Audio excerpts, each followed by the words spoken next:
नमस्कार दोस्तों, मैं हूं शिवानी दुबे और आप देख रहे हैं mirror of truth.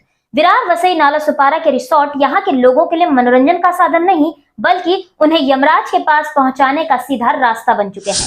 In resorts में लोग जाते तो अपने मनोरंजन के लिए हैं, स्विमिंग पूल में नहाने के लिए हैं, लेकिन उनमें से कुछ लोग वापस नहीं आते और अपनी जान से हाथ धो बैठते हैं। ऐसा हम इसीलिए कह रहे हैं क्योंकि बीते रविवार को विरार के नवापुर में स्थित 7 सी रिसोर्ट के बाहर जो कुछ भी हुआ उससे आप सभी अच्छी तरह वाकिफ हैं कि किस तरीके से एक रिक्शा चालक के साथ हुए झगड़े के चलते शिवसेना नेता के बेटे की मौत हो गई, दिल का दौरा पड़ने की वजह से। लेकिन इन सब के बाद बुलडोजर एक्शन शुरू हुआ और 7 सी रिसोर्ट को अवैध बताते हुए उस पर तोड़क कार्रवाई कर दी गई। वर्तमान समय में 7 सी रिसोर्ट जमींदोज हो चुका है। लेकिन इन सब के बीच सबसे बड़ा सवाल यही उठ रहा है कि आखिर क्या ये कार्रवाई पूर्ण रूप से सही थी? सवाल ये कि ये कार्रवाई तब क्यों नहीं हुई जब पिछले साल इसी 7 सी रिसोर्ट के स्विमिंग पूल में डूबने के चलते एक 4 साल के मासूम की मौत हो गई। ये कार्रवाई तब क्यों नहीं हुई जब विरार में ही स्थित क्षितिज रिसोर्ट के स्विमिंग पूल में डूबने की वजह से एक 18 साल के बच्चे ने अपनी जान से हाथ धो दिया था? हम बताते हैं क्यों नहीं हुई, क्योंकि सारे बच्चे जो थे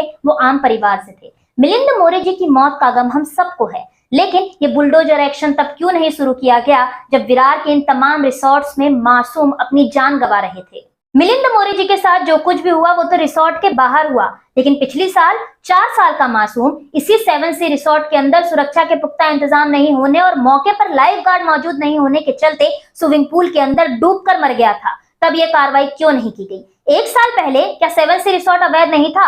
रातों रात अवैध हो गया। और बात अगर अवैध रिसोर्ट्स पर तोड़क कार्रवाई की है तो वसई विरार में बसे 90% रिसोर्ट अवैध हैं, क्योंकि वह बिना किसी परमिशन के चलाए जा रहे हैं। और एक बात, वसई विरार में जितने भी रिसोर्ट्स हैं उनमें से अधिकतर रिसोर्ट CRZ जोन के अंदर बसे हुए हैं। CRZ जोन का मतलब यही होता है कि समुद्री तट किनारे कुछ मीटर के दायरे के अंदर किसी भी प्रकार का निर्माण कार्य नहीं किया जा सकता पर्यावरण की सुरक्षा को देखते हुए। लेकिन वसई विरार में समुद्री तट से लगकर ही न जाने कितने रिसोर्ट अवैध तरीके से चलाए जा रहे हैं। अभी राजनीतिक गलियारों से जुड़े हुए व्यक्ति की जान गई तो शासन ने 16 घंटे तक कार्रवाई करते हुए पूरे के पूरे रिसोर्ट को ही जमींदोज कर दिया और पुलिस यानी कि यहाँ के प्रशासन ने भी अब तक लगभग 11 लोगों की गिरफ्तारी कर ली। लेकिन इन्हीं रिसोर्ट्स में पिछले कई सालों से गरीबों के बच्चे रिसोर्ट्स मालिक की लापरवाही और सुरक्षा के पुख्ता इंतजाम नहीं होने के चलते अपनी जानें गंवा रहे थे, तब किसी को फर्क नहीं पड़ा। दोस्तों, यहाँ का सिस्टम इतना खराब है ना कि अगर राजनीति व्यक्ति के बजाय उस रिक्शा चालक की मौत हुई होती जिसकी वजह से यह पूरा झगड़ा हुआ तो अब तक पुलिस द्वारा इस मामले में आकस्मिक मौत के तहत शायद मामला दर्ज किया गया होता और पूरे विषय को ठंडे बस्ते में डाल दिया गया होता। ना कोई गिरफ्तारी होती, ना कोई बुलडोजर एक्शन होता और ना ही कोई भी तोड़क कार्रवाई होती। ये कड़वा जरूर है लेकिन सच है।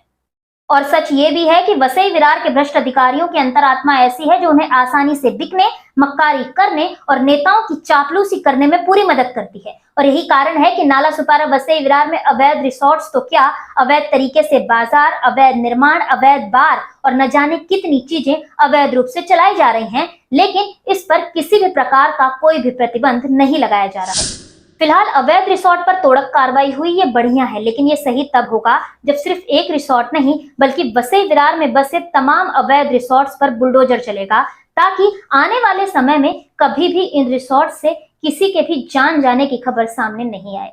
बहरहाल दोस्तों, आज की इस वीडियो में इतना ही। इस पूरे मामले में आपकी क्या राय है हमें कमेंट बॉक्स में बताना ना भूलें। साथ ही साथ हमारे चैनल को भी सब्सक्राइब कर लें, क्योंकि आप साथ आएंगे तो सच को और मजबूती मिलेगी। मैं शिवानी दुबे फिर मिलूंगी आपसे अगली खबर में।